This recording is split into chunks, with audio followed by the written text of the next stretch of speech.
आपको क्या लगता है कि एज एन एक्टर अर्निंग्स अच्छी हैं इस इंडस्ट्री में? कि नॉर्मल इंसान से तो बेटर हो ही सकती है अगर आप फेमस हो गए तो।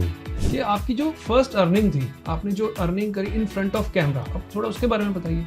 ये करीब 30-35 साल पुरानी बात होगी। वो एक फिल्म की थी खूनी जलजला। अच्छा। तो उसमें वो फर्स्ट अर्निंग हुई थी। इंस्टाग्राम जो इन्फ्लुएंसर्स उनको हमने कास्ट किया, बट एक प्रॉपर तरीके में हम उनको वर्कशॉप्स देते हैं, ग्रूमिंग सेशंस देते हैं, फिर हम उनको इंट्रोड्यूस करते हैं। आप जो कह रहे हो ना कि हम साथ में काम भी देंगे हम, एग्जैक्टली वो ऐसा कोई नहीं करता। ये आपको करना चाहिए। इससे उनका प्रोफाइल भी बन जाएगा आपके साथ रहते, और वो कहीं भी अप्लाई भी कर सकते। ये जब एक्सप्लॉइट होते हैं बच्चे तो निराश हो जाते हैं, उनके माँ बाप भी, वो भी। तो हमने हमारे को बहुत बच्चे ऐसे मिलते हैं, तो हमने भी ये रियलाइज किया कि ऐसे बच्चों को हम ग्रूमिंग क्लासेस, वर्कशॉप्स दें एंड उनको प्रोत्साहन मिलेगा, सीखने को मिलेगा। और साथ में हमारा अपना प्रोडक्शन हाउस है ही, आप जानते हो, फेमस प्रोडक्शंस। हम कितनी बैक टू बैक मूवीज कर ही रहे हैं, शोज चल ही रहे हैं, तो वहीं पे हम कास्ट भी करेंगे।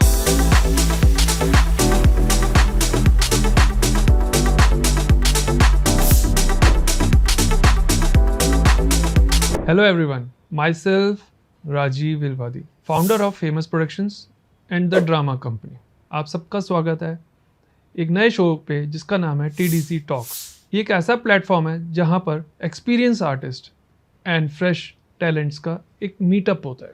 कि हम लोग आज तक देखते आए हैं अपने फेवरेट एक्टर्स को, इन्फ्लुएंसर्स को ऑन पॉडकास्ट, बट उनके साथ साथ कुछ ऐसे चेहरे होते हैं जो डिज़र्व करते हैं आने के लिए पॉडकास्ट पे।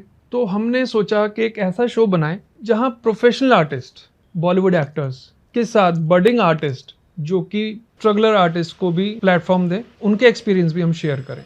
हमारे फर्स्ट एपिसोड में हमारे साथ आज बॉलीवुड के बहुत बड़े actor and senior actor mister Manoj Bakshi ji हैं। मैं स्वागत करता हूँ मिस्टर मनोज बख्शी जी का। आप सब जानते हैं मिस्टर मनोज बख्शी जी एक बहुत बड़े एक्टर, एक बहुत सीनियर एक्टर एंड बहुत ही काम कर चुके हैं इस इंडस्ट्री में, और इस इंडस्ट्री के बारे में बहुत कुछ जानते हैं। अच्छा मनोज बख्शी जी, अब आप ये बताइए कि आपकी ये एक्टिंग की जर्नी कब और कैसे शुरू हुई? ये बहुत पुरानी बात है। हम लोग जब छोटे थे, 2 सिस्टर्सों में, तब हमारे पेरेंट्स लोग फिल्म बहुत देखते थे, और जब फिल्म देख के आते तो घर में आके स्टोरी सुनाते। तो कहीं क्रेज डेवलप हो गया होगा। अच्छा, तो इसीलिए आज मैं इंडस्ट्री में हूँ। तो आपको जब फर्स्ट टाइम आपने इंट्रोड्यूस हुए, कहाँ, कैसे, कुछ वो बताइए। आपने क्या पहला प्रोजेक्ट किया था? मैंने स्टार्ट किया था थिएटर से। थिएटर से? वो एक्चुअली सेल्स एंड मार्केटिंग में था। तो एक बैंक में भी जाता था, तो वहाँ कोई बैठा हुआ तो उसके टेबल पे कार्ड्स पड़े थे। तो मैं कि ये क्या है यार? कह रहा हम शोज़ करते, थिएटर करते हैं। तो मुझे अच्छा लगा, मैंने कहा मैं आ सकता हूँ। तो उसने कार्ड दे दिया, तो मैंने जाके देखा, और जब देखा मुझे बहुत अच्छा लगा। तो मैंने दिल में आया कि ये तो मैं भी कर सकता हूँ। अच्छा। तो मैंने जाके उसको रिक्वेस्ट की और थिएटर ज्वाइन किया। तो सबसे पहले थिएटर करता रहा। तो आपने दिल्ली में ही शुरू किया था ये? नहीं, यूपी में। यूपी में? मैं यूपी में बहुत थिएटर किया, करीब 22 साल थिएटर किया। और थिएटर करते करते हमें हिम्मत नहीं पड़ती थी कि फिल्मों में कैसे जाएं, क्योंकि तब होते थे धर्मेंद्र, जितेंद्र, ये लोग थे। तो हम अपने आप को ट्रेंड करने में लग रहे। आजकल तो बच्चे एक एपिसोड देखते, एक थिएटर करते हैं, उसके बाद सीधे पहुंच जाते हैं जी। क्योंकि मैं कई जगह शूटिंग करता हूँ तो बच्चे मिलते हैं वहाँ पे, सर कोई टिप्स दे दीजिए। मैं कहता हूँ थिएटर करो। तो हालांकि आज की पोजीशन डिफरेंट है, आज सिर्फ थिएटर से भी काम नहीं चलेगा। आजकल के इंटरव्यूज में मैं लोगों से बोलता हूँ कि अब ये है कि आपका कॉन्टैक्ट होने में बहुत ज़रूरी है। जी, और आजकल तो देखा जाए इंस्टाग्राम प्रोफाइल बहुत मैटर करता है सबका। अब बहुत से लोग तो ये कह रहे हैं जो तुम्हारा 50,000 फॉलोअर हो तब अप्लाई करो। जी। इसके लिए कंट्राडिक्टरी कुछ पुराने एक्टर्स ने डाला भी इंस्टाग्राम पे कि एक्टिंग चाहे आती आप ना हो, फॉलोअर्स है जैसे ढिंचक पूजा एक थी, हाँ जी पहुंच गई सलमान भाई के पास, जी तो उन्होंने बहुत मजाक उड़ाया था उसका। जी। नहीं, ऐसा है कि ठीक है, फॉलोअर्स आजकल जिसके बढ़ जाते हैं, चाहते हैं वो भी एक्टिंग फील्ड में आए। उनके लिए अलग एक होता है कि काम करने का, एक सीखने का। हमने भी बहुत सारे इंस्टाग्राम जो इन्फ्लुएंसर्स उनको हमने कास्ट किया, बट एक प्रॉपर तरीके में हम उनको वर्कशॉप्स देते हैं, ग्रूमिंग सेशंस देते हैं, फिर हम उनको इंट्रोड्यूस करते हैं अपने प्रोजेक्ट्स में। तो आजकल ठीक है, हर चीज़ का एक वक्त आता है। आजकल इंस्टाग्राम फॉलोअर्स को देख के बनाए जाते हैं, और पहले का टाइम अलग था करने का। लेकिन लर्निंग बहुत ज़रूरी है। बहुत ज़रूरी है, बहुत ज़रूरी है। कि ऐसा नहीं होता कि आपने एक डायलॉग को बोला शीशे के आगे, है साला क्या करता है, हैं? वो अरे ये तो मैंने अमिताभ बच्चन की तरह बोला, तो मैं वैसा कर भी लूँगा। जी जी वो पॉसिबल नहीं है, वो पूरी ट्रेनिंग चाहिए होती। और फिर मैं तो लोगों से बोलता हूँ पढ़ाई कर रहे हो तो पढ़ाई अपनी करते रहो, साथ में ये करो, क्योंकि एजुकेशन का बहुत महत्व बहुत है, ज़रूरी है, बहुत मस्ट है। बहुत लर्निंग चाहिए होती है। जी, एक चीज़ और सब जानना चाहते भी होंगे, मैं भी जानना चाहता हूँ कि आपकी जो फर्स्ट अर्निंग थी, आपने जो अर्निंग करी इन फ्रंट ऑफ कैमरा, अपने आप एक किरदार निभा कर, या कैसे, आप थोड़ा उसके बारे में बताइए। ये करीब 30-35 साल पुरानी बात होगी। वो एक फिल्म की थी खूनी जलजला, अच्छा तो उसमें वो फर्स्ट अर्निंग हुई थी। तो एक गेम्स कोच बना था मैं, प्लस मास्क वगैरह डाल के किलर भी मैं ही था, जबकि निकलना लास्ट में किसी और ने था। अच्छा तो मैंने डायरेक्टर साहब को कहा यार किलर का क्यों मुझसे करा रहे हो, क्योंकि डे नाइट में लगा हुआ था, बजट कम थे उनके, कि भाई इतने पैसे हैं यार इसमें बना दो। तो हम लोग डे नाइट मेहनत करके बना रहे थे उसके लिए। तो डायरेक्टर से मैंने कहा ये क्यों मुझे करा रहे हो, जब निकलना किसी और नहीं है लास्ट में, तो उसी बंदे को करो। तो ब्लैक पूरा लगाया, मैं दिखूँगा नहीं। तो कह रहे छोड़ यार वो टाइम लेगा, तो एक बार में समझ जाता है इस चीज़ को, तो हो सकता है समझ जाता हूँ।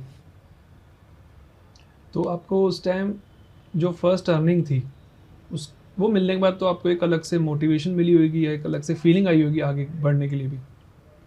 तो वो पढ़ना था ही आगे, जी जी तो मिल के रिवॉर्ड तो अच्छा लगा। जी। ऐसे ही सब के साथ है, जितने भी अभी बडिंग आर्टिस्ट हैं, स्ट्रगलर्स हैं, सबकी यही एक ख्वाहिश होती है लाइफ में आगे बढ़ने के लिए कि अर्निंग्स बढ़ती जाए, मिलती जाए। एक कोई आप बिगेस्ट मिथ बताइए इंडस्ट्री की कि मिथ मिथ क्या बताऊँ, मिथ यही है कि इतना एक्सपीरियंस होने के बाद अब पता चला है जी कि सिर्फ टैलेंट के दम पे नहीं चलेगा। जी पहले मैं सोचता था कि टैलेंट है मेरे अंदर, मैं बड़े बड़ों को ठीक कर दूंगा और उनसे compete करूंगा। लेकिन वहाँ जाते जाते जाते मुझे रोल तो मिले, लेकिन अगर मान लो मेन स्ट्रीम रोल चाहिए, जी मेन हीरो या मेन विलन या कुछ चाहिए, तो वो इतना इजी नहीं है। वो उसके लिए कॉन्ट्रैक्ट ज़रूरी है, या तो प्रोड्यूसर आपका दोस्त हो, या आपका डायरेक्टर आपका मित्र हो। और इस समय जो सिचुएशन ऐसी होगी कि हीरो प्राइम है। पहले था कि सुभाष घई साहब ने डिसाइड कर लिया कि जैकी श्रॉफ चाहिए तो यही चाहिए, जी चाहे जितने रुपए में ले लो। अब ये है कि जो हीरो हीरोइन और विलन, बस वो बड़ा डायरेक्टर डिसाइड करता है खुद, बाकी जितने भी हैं वो कास्टिंग डायरेक्टर उनको प्रोवाइड करते हैं। जी जी बहुत सारे ऑल्टरनेट भी प्रोवाइड करते हैं, कोई ये 5,000 रुपये सस्ता है, ये 10,000 रुपये सस्ता है। जी। तो बोलियां लगनी स्टार्ट हो गई हैं, अच्छा, तो बड़ा बुरा हाल है। आपको क्या लगता है कि एज एन एक्टर अर्निंग्स अच्छी हैं इस इंडस्ट्री में? पहले तो बहुत तगड़ी थी, जी। अब वो बाइफरकेट हो गई है। हम्म। लेकिन एक नॉर्मल इंसान से तो बेटर हो ही सकती है, अच्छा अगर आप फेमस हो गए तो। जी जब तक आप फेमस नहीं हो तब तक आप थोड़ा धक्के खाते रहो, हम्म। लेकिन फेमस हो गए तो रिवार्डिंग भी हो सकती है। हम्म। तो आपके हिसाब से कितनों के पेरेंट्स कहते हैं तो कुछ नहीं कर सकता, तो सिर्फ एक्टिंग ही कर सकता है, होता है ना, ताने मारते हैं पेरेंट्स घर पे कई बार, एंड वो ही आगे जाके जब अपने आप को प्रूव कर देते हैं तो पेरेंट्स ही कहते हैं ये तो सच में इसने कुछ कर दिखाया। तो उसके लिए आप क्या, जैसे कुछ पेरेंट्स के लिए कुछ आप बता एक्चुअली देना क्या चाहिए? है कि इस लाइन में स्टेबिलिटी फर्स्ट डे से नहीं है, हम्म, इनकम फर्स्ट डे से नहीं है। जैसे आपने जॉब ज्वाइन की तो आपको पता है कि 1 तारीख को सैलरी मिल जाएगी। ये एक बिजनेस की तरह है। जी। पहले आप अपने आप को डेवलप करो, सीखो, फिर उसके बाद मार्केट में फैलाओ, फिर फेमस हो जाओ, फिर आपकी रिवार्डिंग स्टार्ट होती है मिलना। तो उतना पेशेंस चाहिए। जी। और पेरेंट्स क्या सोचते हैं कि हमारा बच्चा बस फटाफट खड़ा हो जाए, अगले महीने सैलरी आ जाए इसकी। अब वो ये नहीं सोचते कि एक ठेला भी लगाएगा कोई तो उसके लिए 10-20 हज़ार चाहिए होता है, जी। जी। और उसको मटेरियल भरना पड़ता है, उसको 1 आध साल इंतज़ार करना पड़ता है, फिर दुकानदारी स्टार्ट होती है। तो इसको ऐसे बिजनेस अगर लिया जाए तो ठीक है, लेकिन अगर सोचें कि इमीडिएटली रिवॉर्ड मिल जाए तो वो मुश्किल होता है। इसलिए पेरेंट्स थोड़ा डरते हैं इस लाइन में भेजने जी। में। हालांकि अब तो पेरेंट्स भी चालू हो गए हैं भेजना। बहुत जगह देखता हूँ मैं, छोटे बच्चों को लेके घूम रहे हैं, जी। ये बहुत अच्छा डांस करता है, ये बहुत अच्छा करती है। अरे अभी बच्चा इतना छोटा सा, क्या क्या पता। लेकिन वो डरते इसीलिए कि वो स्टेबिलिटी नहीं है धंधे में। जी। कोई बड़ा बड़ा बड़ा एक्टर भी है, उसको मान लो अचानक काम मिलना बंद हो गया। लोग चाहते हैं जॉब्स में रहे, कमाए, फीड करे। और तो आपके हिसाब से जो वर्किंग पर्सन है, जॉब कर रहा है, या कोई प्रोफेशनल है, डॉक्टर है, इंजीनियर है, कोई भी एक वर्किंग प्रोफेशनल पर्सन है, वो साथ साथ में अपना शौक शौक कह लो या कुछ एक्टिंग कर सकता है साथ में, वो कंटिन्यू, या फुल टाइम देना पड़ेगा उसको इसमें? वैसे तो फुल टाइम देना चाहिए हम्म। अगर ग्रो करना तो। जी। ऐसा नहीं तो शौक अपना पूरा करते रहो। जी। वैसे किसी फ्रेंड ने कहा था कि ये एक्टिंग जो है ये गरीब आदमी का करियर नहीं है, ये अमीर आदमी का शौक होता है। मीन्स उसका ये था कहने का कि आपके बैकग्राउंड में कुछ बिजनेस वगैरह होने चाहिए जो कि फाइनेंशियली आपको कहीं दिक्कत ना हो। बैकअप क्योंकि रहे। हाँ, क्योंकि कभी कोई पिक्चर चलती है, कोई नहीं चलती है।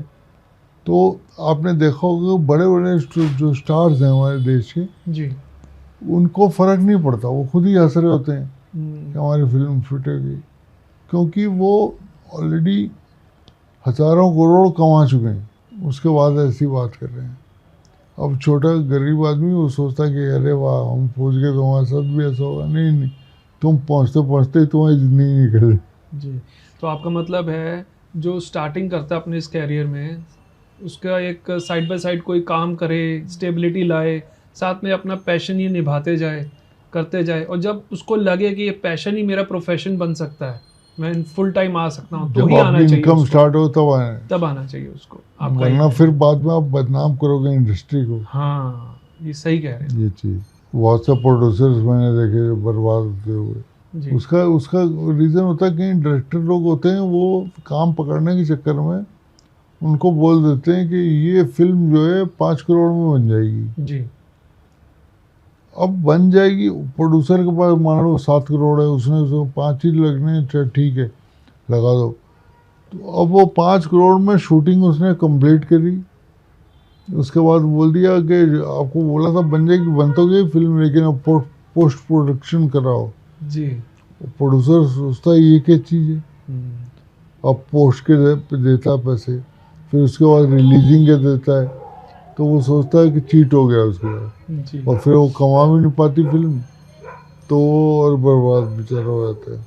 यही एक रीज़न है और कोई रीज़न नहीं। अगर स्ट्रेट अवे पूरी पूरी बात बताई जाए तो फिल्म में बर्बाद होने वाला कोई चांस नहीं। सही कह रहे हैं। वही है, अभी जैसे कितने नए प्रोड्यूसर्स आते हैं, मैंने भी देखा है, हम भी अपना प्रोडक्शन हाउस चलाते हैं, तो उनको लगता है कि मूवी बन गई, वहाँ काम ख़त्म, काम तो तब आधा भी नहीं हुआ होता, उसके बाद जब पोस्ट प्रोडक्शन होता है ना उसका, उसमें बहुत टाइम लगता है, उसके साथ उसको रिलीजिंग करने में एक बहुत बड़ा टास्क है आजकल, आप भी जानते हो इस इंडस्ट्री में। तो वो तो वहाँ से जर्नी शुरू होती है, जब मूवी ख़त्म होती है एक नई जर्नी शुरू होती है। आपने जैसे बताया, मैं आपकी इस बात पे पूरा सहमत हूँ, क्योंकि मैं खुद इस चीज़ को रियलाइज़ करता हूँ। हम जब बनाते हैं, हमारे तो अब पता है ना, हमारी जर्नी स्टार्ट होती है कि हमने एक स्क्रिप्ट लिखी, स्क्रिप्ट के बाद हमने कास्टिंग करी, लोकेशन हंट करी, फिर उसके बाद हम उसका स्क्रीन प्ले लेके बनाना स्टार्ट किया मूवी को, मूवी बन गई। फिर उसके आते हैं पोस्ट प्रोडक्शन पे। पोस्ट प्रोडक्शन का काम बहुत बड़ा है। पोस्ट प्रोडक्शन में बहुत सारी चीज़ें होती हैं, एडिटिंग से लेकर पोस्टर मेकिंग हो गया, डबिंग हो गया, सब कुछ है। साउंड हो गया, बीजीएम्स हो गए, सॉन्ग्स हो गए, पूरा एक बहुत टाइम लगता है। उसके बाद एक और पार्ट आता है releasing. Releasing not an easy task, आप भी समझते हैं इस चीज़ को। अब शाहरुख भाई इस मामले में एक्सपर्ट हैं जी। कि एक भी पोस्टर नहीं लगाया उन्होंने पूरे देश में, नहीं तो 1-2 करोड़ के तो पोस्टर ही लग जाते। जी। एक पोस्टर नहीं लगाया और फिल्म को अपनी चला दिया सिर्फ वो सोशल मीडिया से। अब बैड्स ऑफ बॉलीवुड की बात कर रहे हैं। जी जी, जी। कहीं कोई पोस्टर नहीं थे जी। और उन्होंने पूरे बढ़िया चली उनकी। जी। वो सोशल मीडिया को ही यूज़ कर देते हैं। आपने भी उसमें बहुत अच्छा एक किरदार निभाया था बैड्स ऑफ बॉलीवुड में, जी कुछ उसके बारे में बताइए आप। कि वो तो मैं अपने फ्रेंड्स को कभी भी, ये वो कहते हैं ना सरस्वती कभी तो जुबान पे बैठ जाती है, कभी मुंह से गलत बात निकाली जी। नहीं चाहिए। मैं अपने फ्रेंड्स को बोलता था कि यार ये जो कुलभूषण खरबंदा ने रोल किया है, यार यही मिल जाए व्हील चेयर वाला। अच्छा। तो बाई चांस उसमें गया तो उन्होंने व्हील चेयर पकड़ा दी कि आदमी व्हील चेयर में चलता है। अच्छा जी, तो मैं पूरा ट्रेंड हुआ उसमें व्हील चेयर में। तो मैं उसमें बैठा सोच रहा था कि मुंह से निकली थी बात, हालांकि वो बड़ा मज़ा आया मुझे करने में। वो बंदा इंटेलिजेंट है, बच्चा है हालांकि, आप आर्यन खान की बात। आर्यन खान, लेकिन मतलब अच्छा बेस्ट पार्ट है कि सेंसिटिव है वो, हर चीज़ सोचता है, पूछता है, प्रैक्टिकली उसको सब पता है, और उसके बाद पूछता भी है वो, बोलते ये नहीं थोपता है कि ऐसा करो, ये नहीं करो। वो आपसे भी पूछेगा कि क्या होना चाहिए, खुद सोच रहा है, फिर एडीज भी हैं उनसे भी पूछेगा, फिर कुछ फाइनल करके उसके बाद डिसाइड करता है। जी। तो गॉड ब्लेस हिम, सक्सेस हुए, अच्छी बात है। आपको हमने अभी देखा रिसेंट एक वेब सीरीज में, पिरामिड स्कीम। जी जी जी, वो टीवीएफ की। टीवीएफ, हाँ, बहुत बड़ा नाम हो गया टीवीएफ आजकल। बहुत बड़ा नाम।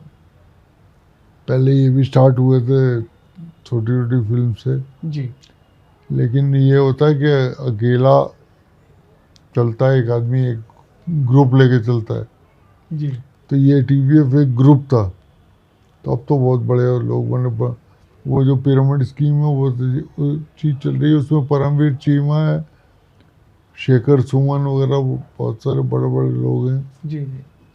तो सबको अफोर्ड किया तो बनाया ना मुझे। आपका भी बहुत अच्छा उसमें किरदार दिखा मुझे। आपने इतने सारे प्रोजेक्ट्स किए, इतनी सारी मूवीज़ करी, कुछ एक टर्निंग पॉइंट आया होगा, कुछ ऐसा, कुछ एक मोड़ ऐसा आया होगा कुछ, जहाँ पर आपको कुछ लगा अलग या कैसा कुछ, वो एक्सपीरियंस। टर्निंग पॉइंट आया था जब 2 दूनी 4 की थी मैंने। अच्छा।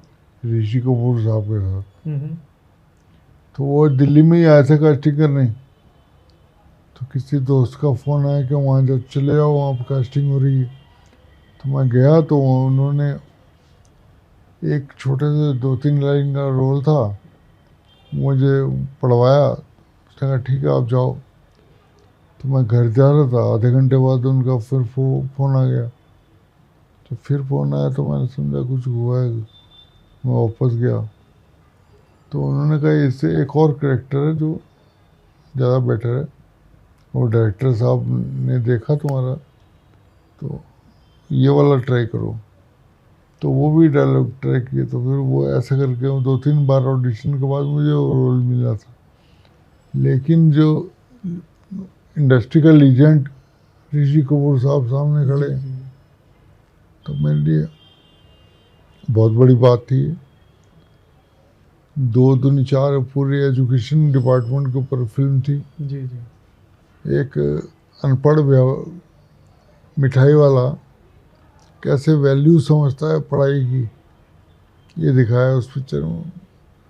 हालांकि उसकी पब्लिसिटी बहुत ज़्यादा नहीं हो पाई थी, जी। इसलिए फिर भी वो मेरे ख्याल 30-32 करोड़ कमाया उसने। नहीं, ऋषि कपूर साहब थे उसमें, सब आप जैसे बड़े एक्टर्स हैं, तो एक अच्छा इम्पैक्ट भी पड़ता है ना ऐसे बड़ी स्टार कास्ट के साथ। मनोज जी, एक बात बताइए आप, और जो कि हम सब जानना ही चाहते हैं, जैसे कोई मूवी स्टार्ट होती है या कुछ भी हम एक्टिंग से रिलेटेड कुछ काम करना स्टार्ट करते हैं, उसके लिए वर्कशॉप्स भी होती हैं आजकल, वो क्या है, कैसे हैं, आप कुछ बताइए। बहुत बढ़िया चीज़ है। अच्छा। जैसे मैं पहले बोलता था थिएटर करो, जी तो अब क्या बहुत लोगों में पेशेंस इतना नहीं है कि 3 महीने रिहर्सल करें, फिर उसके बाद वो थिएटर करें, फिर वो उसमें पैसे उनको मिलने नहीं। जी जी। उससे बेटर है कि वर्कशॉप्स कर लें, वो बेसिक नॉलेज उन्हें मिल जाए, वो ट्रेंड हो जाए, और फिर ऐसी कंपनी को पकड़ें जो उनको छोटे मोटे रोल्स कराएं, तो जिससे उनकी प्रोफाइल भी बन जाए। तो मैंने सुना आप भी कुछ शुरू करने जा रहे हैं ऐसा काम। जी मनोज जी, आपको पता ही है, मैंने आपसे डिस्कस किया था कि हम भी एक वर्कशॉप अपने कंडक्ट करने जा रहे हैं, acting related and video productions related. बहुत बढ़िया। आप जानते ही हो कि कितने बच्चे एक्सप्लॉइट हो जाते हैं एक्टिंग के नाम पर। एक्सप्लॉइट होते हैं, हमें मिलते हैं जी बड़े से बड़े इंस्टीट्यूट वाले, सिर्फ उनको बेसिक सिखा के एक सर्टिफिकेट पकड़ा देते हैं, जी और वो मार्केट में घूमते हैं जी। कि हमने वहाँ से सीखा, हमने वहाँ से सीखा। बेटर ये कि आप जो कह रहे हो ना कि हम साथ में काम भी देंगे हम, एग्जैक्टली। वो ऐसा कोई नहीं करता, ये जी। आपको करना चाहिए। जी तो इससे उनका प्रोफाइल भी बन जाएगा आपके साथ रहते, और वो कहीं भी अप्लाई भी कर सकते। कि जब एक्सप्लॉइट होते हैं बच्चे तो निराश हो जाते हैं, उनके माँ बाप भी, वो भी।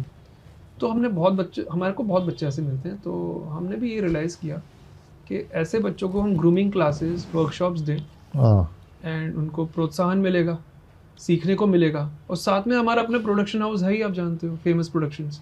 हम कितनी बैक टू बैक मूवीज़ कर ही रहे हैं, शोज़ चल ही रहे हैं, तो वहीं पे हम कास्ट भी करें उनको।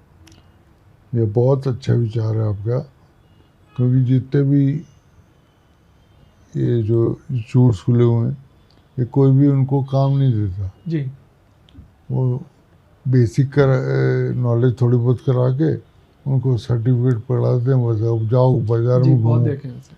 आप काम भी दोगे, ये तो बहुत बढ़िया बात है। तभी तो हम सोच रहे हैं कि आप ही इसमें हमारे मेंटोर बने इस प्रोजेक्ट में, एंड गाइडेंस दे बच्चों को, हमारे जो साथ में हमारे स्टूडेंट्स होंगे, जितने भी लोग आएंगे, कि उनको सीखने को भी मिले और आपके एक्सपीरियंस से आगे वो बढ़े भी। ये अच्छा विचार है। I am always with you. Thank you जी, थैंक यू।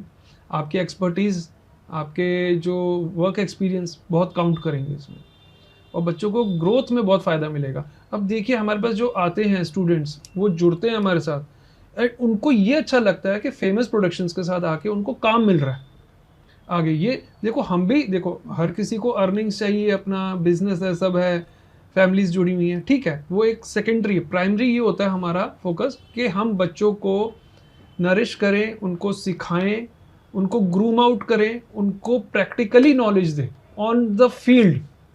हमारे प्रोडक्शन में जैसे शूट्स होती हैं, हम ऑन द फील्ड ले जाकर सिखाएं, एक्टर्स से इंट्रोडक्शन कराएं एंड इंटरेक्शन कराएं उनके साथ, कि कैसे वो एक्टर निभाता है उस सीन को, वहाँ पर सीखने को मिलेगा। ये तो आपने मतलब जो उनके पेरेंट्स हैं वो भी खुश हो जाएंगे जी क्योंकि जो डर है उनके अंदर से खत्म हो जाएगा। मैं ये नहीं कह रहा कि पढ़ाई खत्म करो, हाँ कि हम ये नहीं कह रहे कि पढ़ना लिखना बंद कर दो और इधर आ जाओ। सिर्फ यहाँ पे आओ, यहाँ सीखो, ठीक है, अच्छी बात है, उसको एक्स्ट्रा करिकुलम में रखो जी और साथ में पढ़ते रहो। तो पढ़ाई भी ज़रूरी है। जी और जब आप सीख गए तो प्रैक्टिकल भी आपको करा दिया तो मार्केट में जाने में आपको दिक्कत नहीं होगी। जी। तभी मैं चाहता हूँ कि ऐसे स्टूडेंट्स, ऐसे जो हमारे पास लोग आए अपने बच्चों को लेकर, या खुद जो बड़े आर्टिस्ट भी हम इन एज लाइक होते हैं ना, कोई 30+ 40+, वो भी इस एज में आगे कुछ सीखना बढ़ना चाहते हैं, हम उनको गाइडेंस दें। मिसगाइड करने वाले तो बहुत बैठे हैं, हम उनको राइट ट्रैक पे लेके जाएं, उनको प्रैक्टिकल नॉलेज दें। बहुत से ऐसे लोग होते हैं जिनका पैशन रहा है जी। लेकिन वो मजबूरियों की वजह से नहीं कर पाए, तो they get a new chance to हाँ डू समथिंग। जी, यही बहुत से हमारी लोगों सोच को है। मैंने देखा कि बहुत बड़ा कैरियर बना लेते हैं जी। और उसके बाद जब सब कुछ स्टैब्लिश हो जाता है उसके बाद फिर आते हैं इसको अपना एंजॉय बहुत करने। आते हैं हमारे पास, बहुत सारी फीमेल्स आती हैं ऐसी आफ्टर द एज ऑफ 35-40 के बाद भी आती हैं हाँ फीमेल्स, तो बढ़िया है, आप एंजॉय बहुत करो। आती हैं कि वो बोलती हैं, राजीव सर जब हम अपनी 20s की एज में थी तो हमारे पेरेंट्स कहते थे शादी के बाद करना जो करना, अपना पैशन जीना, अभी कुकिंग सीखो, घर के काम सीखो, कि शादी के बाद ये काम आएंगे, अपने हस्बैंड की परमिशन लेके सब कुछ करना तब काम। अब उनकी शादी हो जाती है, अब शादी के बाद वहाँ की गृहस्थी देखनी उन्होंने, वहाँ का काम देखना, हस्बैंड को खुश रखना, चलो वो भी एक टाइम निकलता है, फिर बच्चे हो जाते हैं, फिर उनको उनकी ग्रोथ पे फोकस हो जाते हैं। फिर इस स्टेज पे ना, इस एज पे आके आफ्टर 35-40 की एज स्टेबिलिटी आती है उनकी एक लाइफ में, बच्चे बड़े हो जाते हैं, हस्बैंड्स भी, उनको भी एक पता लगता है ना हस्बैंड्स को कि हाँ मेरी वाइफ अब इतनी स्टेबल हो गई है कि बच्चों को पढ़ा लिखा दिया, अब शी हैज़ टाइम। तो वाइफ भी अपने हस्बैंड से परमिशंस लेकर आते हैं, मिलते हैं, ग्रूमिंग सेशंस लेते हैं, हमारे साथ वर्कशॉप्स लेते हैं, हम उनको कास्ट भी करते हैं, कितनों को हमने काम दिया है, अच्छी मूवीज़ हमने करी उनके साथ। अभी हमारी रिसेंट मूवीज़ में से आपको बताऊंगा, चाहत है, डूबता सूरज है, अभी हमने रिसेंटली जो ख़त्म करी है मूवीज़, हाँ जी, हाँ जी। हमारे OTT प्लेटफॉर्म से अभी स्ट्रीम कर ही रही हैं, हंगामा हाँ पे जी। चल रही हैं, अमेजोन पे है, ये स्ट्रीमिंग है, मल्टीपल OTTs पे हैं।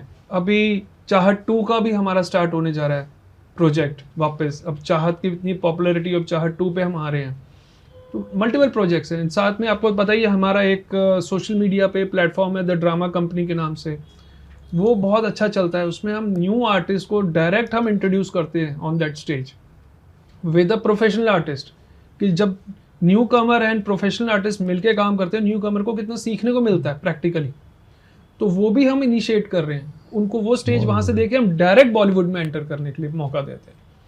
तो उसमें आप भी हमारी कितनी हेल्प कर रहे हैं, थैंक यू बहुत अच्छा काम कर रहे हो आप। जी।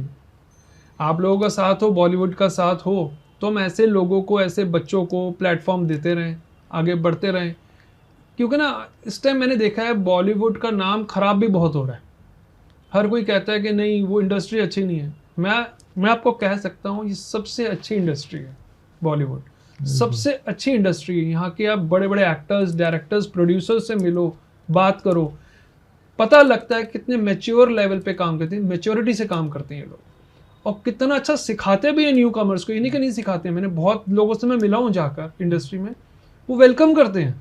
और चीटर तो सब जगह होते वो हैं। तो सब जगह होता है, अब वो हर बिजनेस में। कोई सर्विस में है तो वहाँ भी चीटिंग कर रहा है, जी तो उसकी मर्जी है। जी।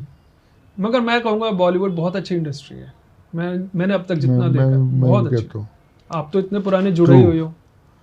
मैं तो इसीलिए हूँ इसमें। जी।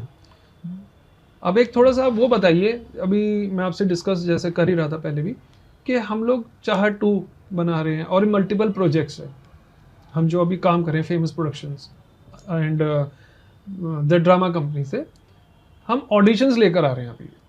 अच्छा, वो ऑडिशंस हमारे जर्नल ऑडिशंस होंगे हमारे मल्टीपल प्रोजेक्ट्स के लिए। कभी भी हमारे पास इन लिस्ट, हमारे पास अच्छे एक्टर्स की या बडिंग आर्टिस्ट की हमारे पास लिस्ट होनी चाहिए, कभी भी हमारे को ज़रूरत पड़े हम वहाँ से उनको कास्ट कर सकें। बैंक होना चाहिए आपके हाँ, पास। ऑलरेडी है हमारे पास आर्टिस्ट बैंक है, बट हम एक और नया हम रिफाइन कर रहे हैं उस बैंक। बढ़िया बढ़िया। जल्दी हम ऑडिशंस स्टार्ट करेंगे एंड डेट रिवील कर देंगे इसका, ठीक, एंड आप इसमें हमारे साथ बने रहिएगा। ऑडिशन में I will be there. Filter करेंगे हम, फिल्टर क्या करेंगे, सभी को हमने कास्ट करना ही है। हाँ, ये हम फिल्टर कर सकते हैं कि इनको ग्रूमिंग क्लासेस की कितनी ज़रूरत है, वर्कशॉप्स की कितनी ज़रूरत है, क्योंकि एकदम रॉ भी नहीं चलेगा। जी। वो नहीं चल पाएंगे, उनको क्योंकि ग्रो करना after all, जरूरी है। जो कुछ भी हमने बनाना है उसको मार्केट में बेचना भी तो है, सही कह रहे हैं तो फिर उस स्टैंडर्ड के हिसाब से होना चाहिए। जी। मनोज जी, अब इस शो के एंड में आते आते मैं आपसे एक क्वेश्चन करना चाहूँगा अपने ऑडियंस के लिए, सब ऑडियंस के लिए, कि कुछ आप अपनी एक्सपर्टीज टिप्स ऐसी दो कि उनको गाइडेंस मिल सके, जो फ्रेशर भी हैं एंड जो कुछ करना चाहते हैं। अच्छा, वो मैं ये कहना चाहता हूँ कि ये लाइन एक्टिंग की जो है, ये इसमें बहुत शिक्षा की ज़रूरत है, अच्छा। बहुत सीखना पड़ता जी। है, इतना आसान नहीं है। जी जी। इसलिए कहीं भी कोई अच्छा इंस्टीट्यूट देख लीजिए या वहाँ जाके कुछ सीखिए, खूब लर्निंग कीजिए, उसके बाद आइए। कोई भी मिले आपको जो जहाँ बेटर हो उसको ज्वाइन करें, उसको ट्रेंड होइए, फिर उसके बाद आइए। अनट्रेंड में न मत आइए, नहीं तो लोग आपको चीटी करेंगे बस। Thank you so much Manoj ji, आप आज आए हमारे शो पे और एक बूस्टिंग मिली है हम सबको, न्यू आर्टिस्ट को सीखने को मिला है, तो बहुत अच्छा लगा आपसे मिलके, आपसे बात करके। Thank you so much. Thank you. And मैं सब व्यूअर्स को कहता हूँ, जो भी अच्छे आर्टिस्ट हैं, बर्डिंग आर्टिस्ट हैं, न्यू टैलेंट्स हैं, हमारे इस पॉडकास्ट में अगर आना चाहते हैं, यू आर मोस्ट वेलकम। हम ये नहीं कैटेगराइज करेंगे आप प्रोफेशनल हो, आपने कितना काम किया है। हाँ, if you have the talent, आपके अंदर है कुछ दिखाने का, आप आइए, हम अपने पॉडकास्ट पे आपको लेकर आएंगे। आप इसके लिए हमारे साथ जुड़ सकते हैं, डीएम कर सकते हैं या हमारे को व्हाट्सएप भी कर सकते हैं। Thank you.